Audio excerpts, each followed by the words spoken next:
Good morning 12th class.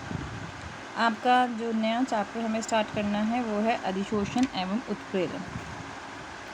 देखिए बेटा, अधिशोषण और उत्प्रेरण हम केमिस्ट्री की जिस ब्रांच में, जिस शाखा में इसके बारे में हम पढ़ेंगे उसको हम कहते हैं पृष्ठ रसायन या सरफेस केमिस्ट्री। ठीक है, सरफेस केमिस्ट्री के अंतर्गत आप किसी भी सतह पर होने वाले प्रक्रमों के बारे में पढ़ते हैं। तो ऐसा ही एक प्रक्रम है हमारा अधिशोषण। अधिशोषण क्या होता है? देखिए, एब्जॉर्प्शन सबने सुना होगा। जैसे आप पानी ज़मीन पे गिर जाता है और उसके ऊपर आप फ़िल्टर पेपर रखो तो क्या होगा? फ़िल्टर पेपर सारा का सारा पानी को एब्जॉर्ब कर लेता है, वो होता है एब्जॉर्प्शन।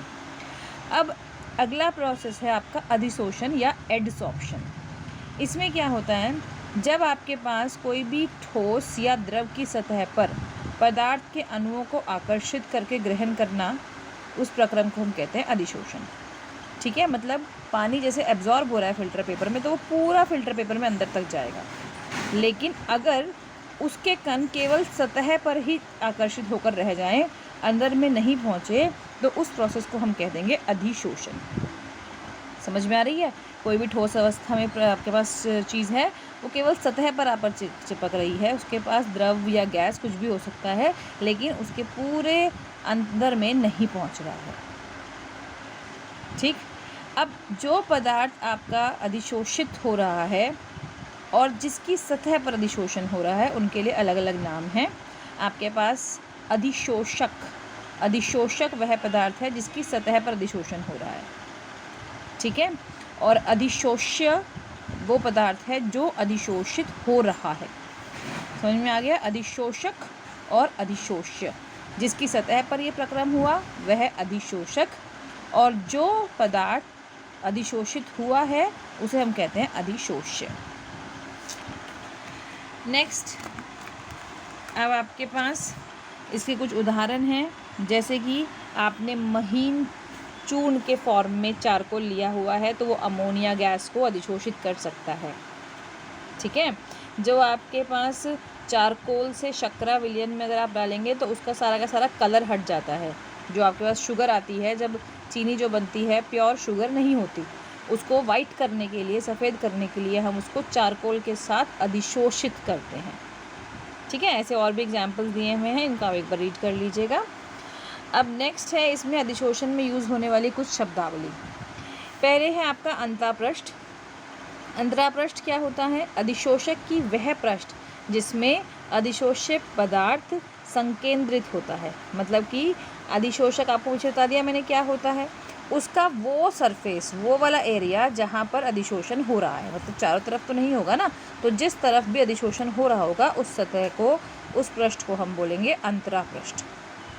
अवशोषण, अवशोषण आपका अधिशोषण से अलग, जिसको मैंने जो फिल्टर पेपर का एग्जाम्पल दिया शुरू में, वो होता है अवशोषण। ठीक है, जैसे आपके पास ये जो कोई पदार्थ है, इसके केवल सरफेस पे आके कण चिपके हैं, ये तो हो गया अधिशोषण, और जब पूरे उसके अंदर में कण पहुंच गए हैं तो वो हो गया अवशोषण। ये बहुत इंपॉर्टेंट है, अधिशोषण और अवशोषण में अंतर, इसको आपको पता होना चाहिए। ठीक है, फिर नेक्स्ट है विशोषण। अधिशोषण का उल्टा विशोषण। ठीक है, जब आपके पास ठोस पृष्ठ से अधिशोषण द्वारा बंधित द्रव या गैस के अणुओं को पृथक करेंगे तो उस प्रक्रम को हम कह देंगे विशोषण, मतलब कि उसको सेपरेट करना, अधिशोषण को वापस रिवर्स करना। ठीक है, नेक्स्ट होता है सॉर्प्शन या शोषण। आपके पास अधिशोषण और अवशोषण जब एक साथ दोनों प्रक्रियाएं हो रही हैं तो उसे हम ना तो अधिशोषण कह सकते हैं ना अवशोषण कह सकते हैं, तब वो बन जाएगा शोषण, सॉर्प्शन। ठीक है, यानी कि जब केवल सतह पे है तो अधिशोषण, जब केवल बल्क में है तो उसे कहते हैं अवशोषण, और जब सतह और बल्क दोनों में है तो वो हो जाएगा आपका शोषण। ठीक है, नेक्स्ट धनात्मक और ऋणात्मक अवशोषण, अधिशोषण।